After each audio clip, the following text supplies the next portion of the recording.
ভাত খেয়েও কি ওজন কমানো সম্ভব? ভয় নয়, বিজ্ঞান, বাস্তবতা আর বুদ্ধির কথা।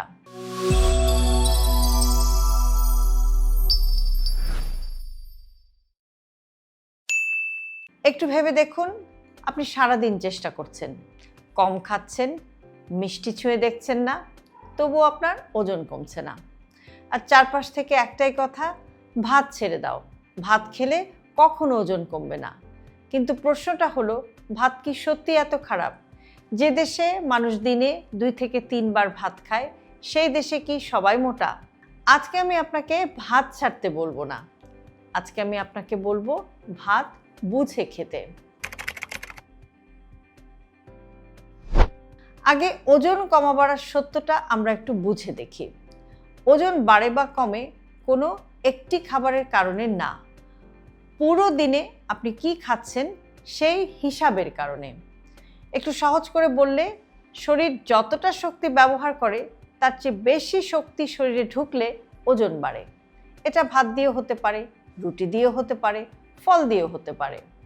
তাই প্রশ্নটা হওয়া উচিত আমি কতটা খাচ্ছি এরকম না, প্রশ্নটা হওয়া উচিত আমি কি খাচ্ছি। ভাত আসলে কি? ভাত হলো কার্বোহাইড্রেট, শরীরের প্রধান জ্বালানি। আপনার মস্তিষ্ক, আপনার পেশি, আপনার দৈনন্দিন কাজ সব কিছুর শক্তিটা আসে গ্লুকোজ থেকে। আর গ্লুকোজ আসে কোত্থেকে? কার্বোহাইড্রেট থেকে, অর্থাৎ ভাত থেকে। ভাত খেলে শরীর বলে না চলো মোটা হয়ে যাই, শরীর বলে এই শক্তিটা আমি কি কাজে লাগাবো। প্রথম ভুল হচ্ছে ভাত খেলেই ফ্যাট হয়।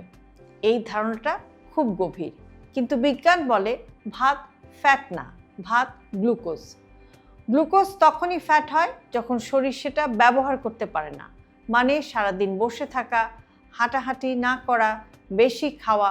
কাজেই ভাত নয়, অপ্রয়োজনীয় অতিরিক্ত ভাতই হচ্ছে সমস্যা। ভাত খাওয়ার সময়টাই সবচাইতে বেশি গুরুত্বপূর্ণ। একই ভাত দুপুরে খেলে একরকম কাজ করে, রাতে খেলে আরেক রকম। কেন? কারণ দুপুরে আমাদের মেটাবলিজম বেশি অ্যাক্টিভ থাকে আর রাতে মেটাবলিজম স্লো হয়ে যায়। দুপুরে ভাত খেলে শরীর সেটাকে শক্তি বানায়, আর রাতে বেশি ভাত খেলে শরীর সেটাকে জমিয়ে রাখে। এখানে ভাত কিন্তু দোষী না, সময়টাই হচ্ছে আসল খেলোয়াড়।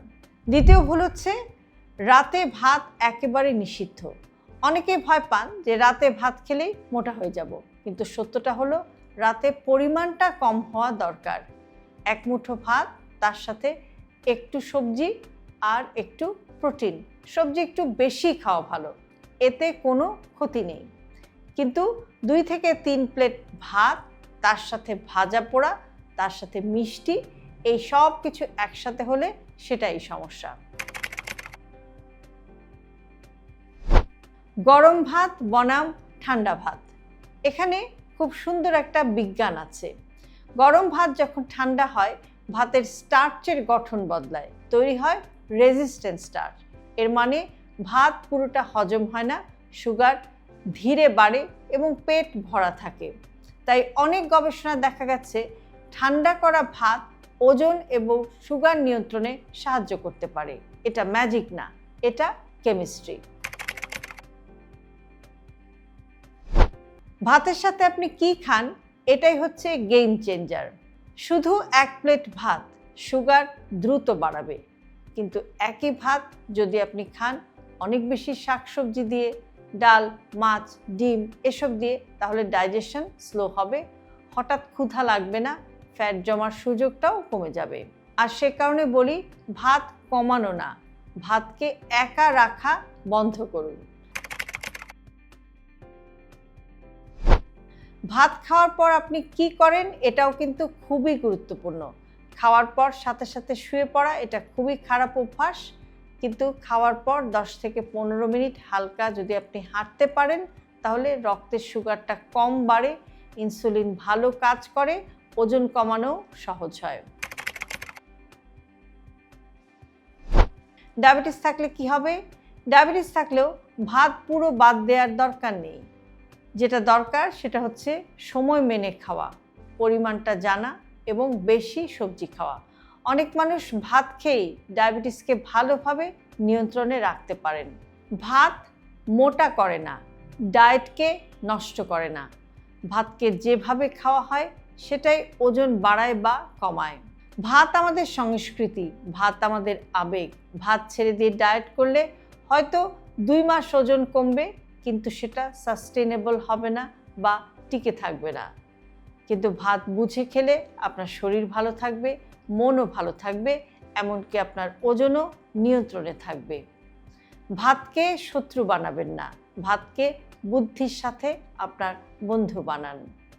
হেলথি লাইফস্টাইলকে জটিল ভাববেন না।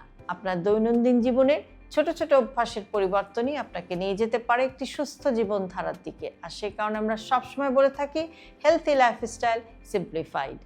আজকের ভিডিওটি যদি আপনাদের কাছে ভালো লেগে থাকে তাহলে অবশ্যই প্রিয়জনের সাথে শেয়ার করতে ভুলবেন না। আর এরকম আরও ভিডিও প্রতিদিন পেতে সাবস্ক্রাইব করুন আমাদের ইউটিউব চ্যানেল এবং ফলো করুন আমাদের Facebook page with doctor Shahnaz Chowdhury.